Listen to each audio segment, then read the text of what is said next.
asalaamaaleykum mbokk yi déglu dal leen ak jàmm tey ji li ay di jàmbat ci biir ëcculekaay yëpp moom mooy tukki nemmeeku bi nga xam ne njiitu réew bi yees bi di Bassirou Diomaye Diakhar Faye daal dina koy jagleel bërëb yu sell yi di Touba ak tamit Tivaouane. ëcculekaay bi di Sud Quotidien mi ngi ñuy xamal ne démb ki nga xam ne de moom mooy njiitu réew bu yees bi daal dinay bett ñëpp ndaxte ba muy dem fa li nga xam ne moom mooy ca Tivaouane dafa mel ni nañu bëri yóguñu ko woon moom sax délégation ba nga xam ne moom la fa àndal ña ca nekkoon bëriwuñu woon ndaxte ëcculekaay bi Sud Quotidien mi ngi ñuy xamal ne ma nga àndaloon ak directeur de cabinet bi di Mary Teuw Niane, ministre de l'intérieur général de division Jean-Baptiste Tine, ministre des transports di El Malick Ndiaye ak tamit député Cheikh Thioro Mbacké. ëcculekaay bi di Sud Quotidien nañu délégation boobu nag xalif général des Mourides di Serigne Mountakha Mbacké daal dina leen dalal ca résidence ga nekk ca Daaru Minam. ëcculekaay bi di Sud Quotidien di ñu xamal ne Bassirou Diomaye Diakhar Faye ba mu fa jógee nag dem na fa li nga xam ne moom mooy ca diwaanu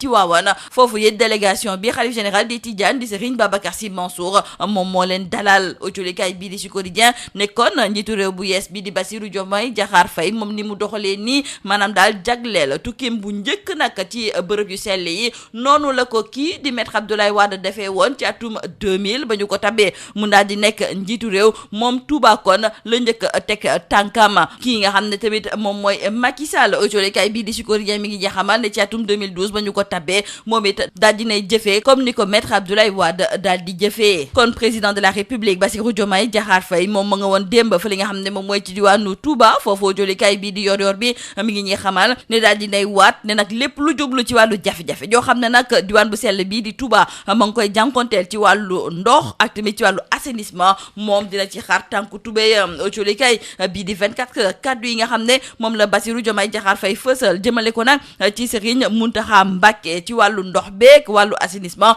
moom it tey jii moom la daal di xëyee. l'info yéene kaay nañu nag kii nga xam ne moom mooy njiitu réew mi di Bassirou Diomaye Diakhar Faye moom ci qualité talibé ak tamit doomu Touba la demee amal ab tukki nemmeeku foofu nga xam ne moom mooy ca diwaan bu sell ba foofu sax la daal di xamle ne kilifa diine yi am nañu solo torop fi nga xam ne kon moom mooy ci biir réew mi te it kenn mënu leen a beddi ci doxalinu réew mi. ëcculekaay bi di la mandat moom la mu gëm moom mooy ne président de la république jébbalu na nag ci xalif général des Mourides. ëcculekaay bi di Le Quotidien tamit di ñëwaat ci tukki bu njëkk bi nga xam ne njiitu réew Bassirou Diomaye Diakhar Faye jagleel na ko waa Touba ak tamit waa Tivaouane. ca Touba sax la daal di xamle ne lépp lu jublu ci wàllu jafe-jafe yi nga xam ne ñu ngi koy jànkonteel ci wàllu ndox beeg assainissement moom dina ci daal di indi ay saafara. réew mi quotidien it di ñëwaat ci engagement yi nga xam ne Bassirou Diomaye Diakhar Faye jël na ko ngir rek fexe ba diwaanu Touba dootuñu amati jafe-jafe ngir am ndox bu sell wante it mbënd bi du leen sonal ak yeneen chantier yu mag yi nga xam ne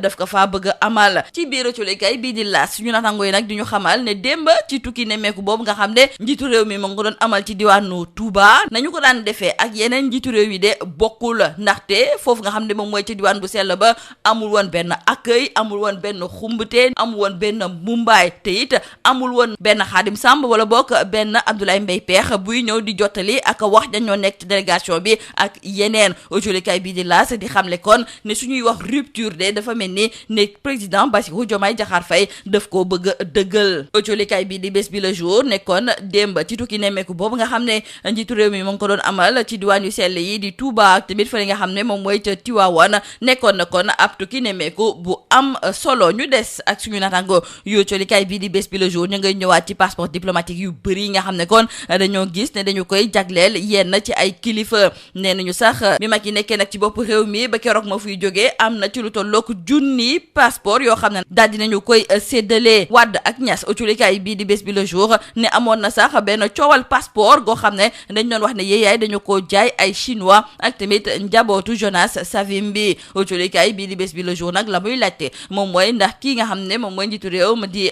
Bassirou Diomaye Diakhar Faye ndax moom la këf yeneen njiit yi ba ñuy séddalee ñu mu leen neexee li nga xam ne moom mooy passeport diplomatique yi ndax moom dina def li ni mel li ci kanam rawali gët. ñu dem ba fa li nga xam ne kon moom mooy ca mbir ki laan rawatina nag ci gox bii nga xam ne moom mooy Dagabala ndaxte foofu waa Grand Place mu ñuy xamal ne su fekkente ne nag kilifa yi jëluñu ci ay dogal de foofu moom mun na am ay jafe-jafe la ko waral moom mooy ne xëccoo suuf moom moo am ci diggante njabootu El Hadj Talla Wilane ak tamit njabootu El Hadj Mot Cissé. El Hadj Mot Cissé sax ak doomam bi di Mawa ñoom la ñu gëm moom moo ne dañoo nangu seen suuf ba pare pare cour d'appel bu Kaolack daal di teg ay daan ci seen ndodd ñoom ñuy xamle ne duñu ko nangu tey duñu ko nangu ëllëg su jaree sax ñu bàyyi ci seen bakken dinañ ko fa bàyyi wante nag seen suuf soosu daal kenn du ci teg loxo. jaay gi ñu waroon a jaay bibliothèque bu ki fi nekkoon njiitu réew di Léopold Sédar Senghor mujjee nañu ko dakkal autolikay bii di Sud Quotidien moom moo ñu koy xamal mi ngi ñuy wax ne njiitu réewum Sénégal di Bassirou Diomaye Diakhar Faye moom moo daal di sant ambassadeur bu Sénégal ca France Maguette Seye ngir mu daal di dakkal vente aux enchères boobu fexe nag ba lépp loo xam ne nag ki fi nekkoon njiitu réew di Léopold Sédar Senghor moom moo ko moom ñu indiwaat ko fii nga xam ne kon moom mooy ci biir réew mi. loolu ba mu amee kii nga xam ne moom mooy écrivain poète bi di Amadou Lamine Sall moo ngi koy rafetlu di sant it di gërëm bu baax gërëm bu amul app njiitu réewum Sénégal di Bassirou Diomaye Diakhar Faye lii moo nekkoon mboxtulukat yi li gën a fa si biir ëcculikaay yi ñu leen di ñaanal njeexte lu bës ak jom. Mesdames et messieurs, bonjour. Les quotidiens reviennent largement aujourd'hui sur la première sortie du président Bassirou Diomaye Diakhar Faye réservée aux cités religieuses. Ainsi donc, nous disent nos confrères du journal Sud Quotidien, c'est la capitale du mouridisme, la cité religieuse de Touba et celle de Tivaouane, berceau de la confrérie tidiane au Sénégal, qui ont été à l'honneur de cette première visite présidentielle. En compagnie de son directeur de cabinet Mary Teuw Niane, du ministre de l'Intérieur, le général de division Jean-Baptiste Tine, et du ministre des Transports El Malick Ndiaye et du député Cheikh Thioro Mbacké, le chef de l'État et sa délégation restreinte ont été reçus d'abord à la résidence du khalife général des Mourides, Serigne Mountakha Bassirou Abdou Khadre Mbacké. Et lors de cette première rencontre avec le patriarche de Darou Minam, le chef de l'État Bassirou Diomaye Diakhar Faye, nous disent nos confrères du journal Sud Quotidien, a tout d'abord tenu à rassurer son hôte sur sa détermination à accompagner le khalife dans ses activités avant d'implorer Dieu pour qu'il lui accorde longue vie. Ensuite, nous disent nos confrères du journal Sud Quotidien, c'est dans la cité religieuse de Tivaouane que le chef de l'État et sa délégation ont été reçus par le khalife général des Tidianes, Serigne Babacar Sy Mansour. En présence de quelques proches, le patriarche de Tivaouane s'est entretenu avec le chef de l'État durant plusieurs minutes avant que ce dernier ne prenne congé pour se rendre d'abord à la grande mosquée et terminer sa visite par un recueillement au niveau de la Zawiya El Hadji Malick Sy ainsi qu'au mausolée de Serigne Babacar Sy. Et nos confrères de Sud Quotidien de revenir pour nous dire qu'en réservant sa première visite à la cité religieuse de Touba, l'actuel chef de l'État n'a fait que perpétuer une tradition inaugurée en 2000 par son prédécesseur, le président Abdoulaye Wade. Et 12 ans après, en 2012, c'est le président Macky Sall de marcher sur les pas tracés par son prédécesseur, Maître Abdoulaye Wade. Lui aussi avait réservé sa première sortie à l'ancien khalife général des Mourides, feu Serigne Sidi Mokhtar Mbacké. Et à Touba, nous disent nos confrères du journal Yor Yorbi, le président Bassirou Diomaye Diakhar Faye s'est engagé à résoudre le problème de l'eau et de l'assainissement. Nos confrères du journal 24 heures nous parlent également de cette visite de courtoisie à Touba avec le président Bassirou Diomaye Diakhar Faye qui s'est engagé devant Al-Muntakha. Bassirou Diomaye Faye en talibé à Touba, c'est le titre qui barre la une du journal L'Info. Nos confrères nous rapportent les propos du président de la République qui se dit très honoré de venir en visite à Touba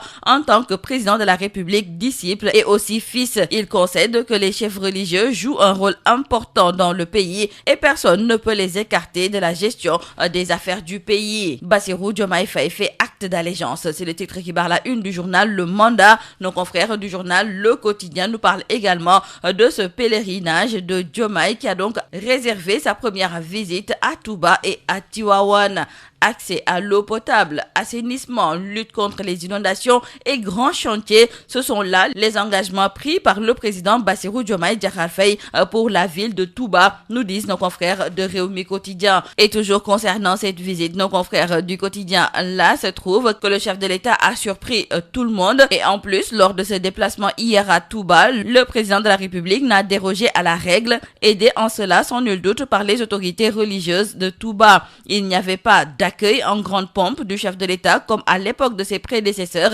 Il n'y avait pas non plus un Khadim Samb ou un Abdoulaye Mbaye Père pour faire le show ou extrapoler sur les présentations des autorités présentes sur les lieux ou sur le discours de Serigne Mountakha et de son hôte. Pour nos confrères du quotidien L'As, la rupture appelle donc la rupture. Donc, ce fut une visite sobre et religieuse, nous disent nos confrères du journal Bes Bi Le Jour. Restons avec nos confrères et c'est pour parler de ces passeports diplomatiques accordés à certaines autorités. Nos confrères nous parlent plutôt de pagaille diplomatique. L'ancien chef de l'État Macky Sall a distribué le sésame à près de 1000 anciens ministres et autres. Nos confrères nous parlent également de Wade et Niasse avec cette histoire de passeport vendu aux Chinois et à la famille de Jonas Savimbi. Maintenant, reste à savoir si le nouveau président Bassirou Diomaye Faye pourra résister au lobby. Dans le journal Wa Grand Place, c'est Arsounou Momel qui alerte sur un Engeler bis à Dagabala. C'est dans le Mbirkilan. Selon nos confrères, un litige foncier opposant El Hadj Tal Wilane à la famille de El Hadj Motsissé a pris une autre dimension. Ce dernier et son fils spoliés de leur terre, condamnés par la cour d'appel de Kaolack pour occupation illégale d'un terrain et destruction de biens d'autrui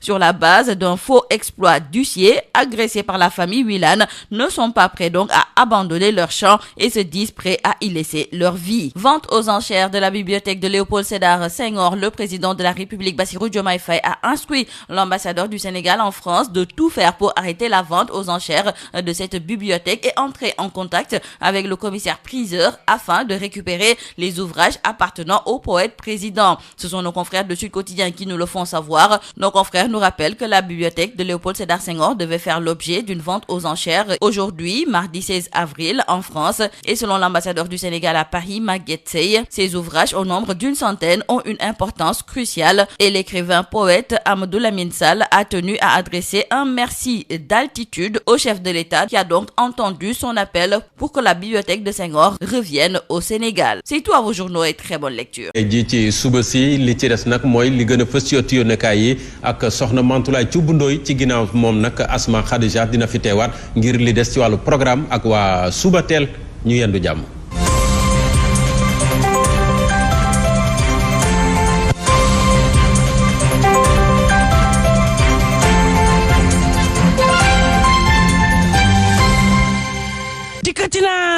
moo bette kay las yéene kaay ne ana ñëwoon du ko def moom président Diomaye Faye day ñaabari na daal di dem ziyaari Touba ak Tiwaawan moo bette kay moom Diomaye yéene kaay bi naan man ña ne woon du ko def bam ko defee ñoom ci boppam nan la ñu def direct news naan la Touba moom Diomaye day delloo na ko Touba daar l'info yéene kaay naan kon ci taalibe moom la président Bassirou Diomaye Diakhar Faye demee ca Touba sorteem bu njëkk moom Bassirou Diomaye Diakhar Faye daal dina koy jébbal Touba turbine yéene kaay naan kon Touba ak Tiwaawan kay moom chef de l'état daal di dem ci dëkkuk diine yi dem feddali ak njébbalam ca Touba waaye tam dem ziyaari zawiya Sidi Hadji Malick ca Tiwaawan yëkkati ay engagement moom président Bassirou Diomaye Diakhar Faye daal di koy yëkkatil Serigne Mountakha borom reeju neex ji l'évidence yéene kaay naan kon kaay bul dem laataa jébbalante ay kado ñaari El Bachir tase nañ ci mbégte waaye tam ñaari El Bachir jébbalante nañ kado ci mbégte turbine yéene kaay naan kon moom président Bassirou Diomaye Diakhar Faye nee na leen jafe-jafe yi ndox ci diiwaanuk Touba day des na ko saafara mang leen xool ci gët naan leen lépp lu ma njiitum réew jiitoo ca Touba matalew ko ca Touba man day bas fëgg naa sama dënd ne naa ko matale ci Touba moom Serigne Mountakha mu tedd mi xalif général des Mourides naan kon liggéey yemale joyanti Sénégal waaye tam ànd ak yërmande ci sax askan le quotidien naan kon dem na aji fekki sunu mag ñu baax ña ca diggante Touba ak Tiwaawan diggante ndox mu doy te sell waaye tam assainissement ca Touba moom président dina ci dugal loxoom moom xalif bi li mu baaxoo ree ko xelal ko waaye tam jox ko yóbbal Serigne Babacar Sy Mansour ni ki noonu ñaanal ko xelal ko waaye it jox ko yóbbal bés bi le jour naan kon na mu dalee la wisit ba dalee amul xumbaay amul mumbaay waaye génnam gu njëkk day jébbal na ko Tiwaawan ak Touba Serigne Mountakha teeroo ko ni buur daal di koy teral Serigne Babacar Sy Mansour daal di koy dalalit ca Tiwaawan réew mi ko di jiyee naan kon moo taxit moom président Bass kontaan na ba teex may ree moom it naan leen naa def sama kéemtalaay kàttan ba mbënd moom daal di jeex ca Touba 24 heures yéene kaay naan kon ay engagement de la jël moom président Bassirou Diomaye Diakhar Faye jël ko nag ci kanamu Serigne Mountakha Mbacké mu baax mi ne jafe-jafey Touba diggante mbënd ndox mu doyul waaye tam assainissement dees na ko régler daar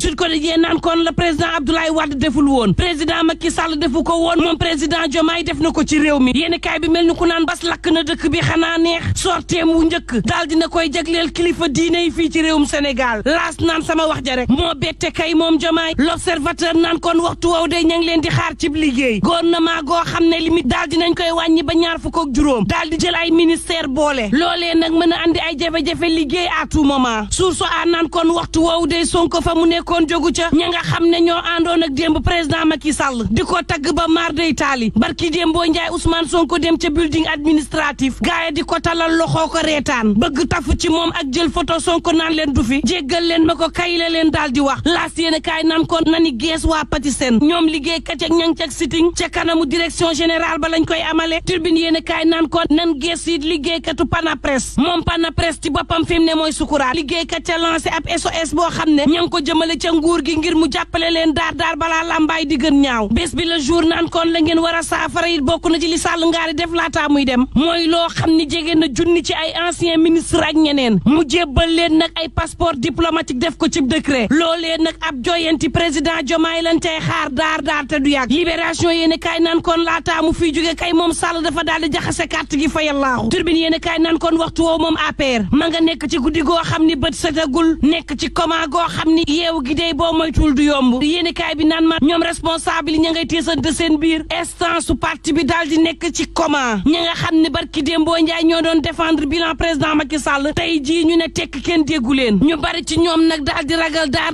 ñu dàqee leen seeni poste wala it justice daal di def ab liggéeyam ci ñoom ba tax na nag fi mu ne kenn ñemewul défendre président Macky Sall ñu koy joree xeer fu ne moom président Macky Sall ay gaayam noppi le point actu naan maan waaye nag la gën a faagaagal APR bokk na ci coow li nga xam ne nar naa juddu diggante ak premier ministre am Amadou Ba ak moom guerre bi daal di tàmbali ña nga xam ni ñoo faral Amadou Ba di jor ay xeer Sall ngaari lam tooro Bourguédé deuxième tour ba nag daal di am ci diggante président Macky Sall ak Amadou Ba waxtu woo direct news naan maan libéraux yi day ña ngay andi ay leeral xam le ni amul genn poste boo xam ne séq nañ ko waxtaan ak président Bassirou Diomaye seenu bëgg-bëgg moo doon Amadou Ba ñàkk ci jëf yi nga xam ne jëf na ko def kéemtalaay kàttan ba ñoom ñu ñàkk ci élection yi waaye seenu bëgg-bëgg mës ta nekk ay poste wala yeneen man tey laa lay dikkaatal ci coowal 2AS bi ak AIBD ndax am na cabinet bu nekk ca France boo xam ne def na ci njàngat xam le ni fukki milliards ak juróom-ñeent ci la transaction daal di tënku téeméer boo jël juróom-ñaar fukk ak juróom benn ñu daal di koy jaay ñëwaat ci téeméer boo jël juróom benn fukk ci matériel boo xam ni dépassé na âge am ci njëndum équipement boo xam ne jaarul yoon ci Air Sénégal téeméer boo jël ñaar fukk ak juróom ci paar yoo xam ne jébbal na ko AIBD yéene kaay bi naan maan fii la mbir yi toll te naan maan contrat boo xam ne mooy tax ndoxu géej gi ñu daal di dindi xorom si askan wi mën koo jëfandikoo contrat kan ca xaatimi teey na xel na ci nguur gi yees gi wax daar ndax nag am na ci noodi ak loo xam ne buñ ko ci waxul day làmbaay mën na ñaaw à tout moment le témoin naan maan bul dem jeexalal ak man ma xamal la ni at ci ginnaaw moom Bassirou Diomaye Diakhar Faye mi nga xam ne tey mooy njiitum réew mi division des investigations criminelles ma ngi ko jàppe woon ca buntu bureau yéene kaay bi dippee ko la nuit du destin ma nga naan aljuma fukki fan ak ñeent ci weeru avril 2023 moom numéro 2 bu Pastef ña ngi ko jàppee nag ci buntu locaux yu direction générale bu impôts et domaines bu Ndakaaru daal di ni koy sarax daal di yóbbu ca kaso ba gannaaw bi fukki fan ak ñeent ci weeru avril ma ngi ko fekk ca palais bee mu doon président de la république yéene kaay bi naan maan ak loo mënti dégg moom borom bi subhaanahu wa taala kese moo am doole ak lu mën a am mbokk yi ñuy ñaan jàmm te yendoog jàmm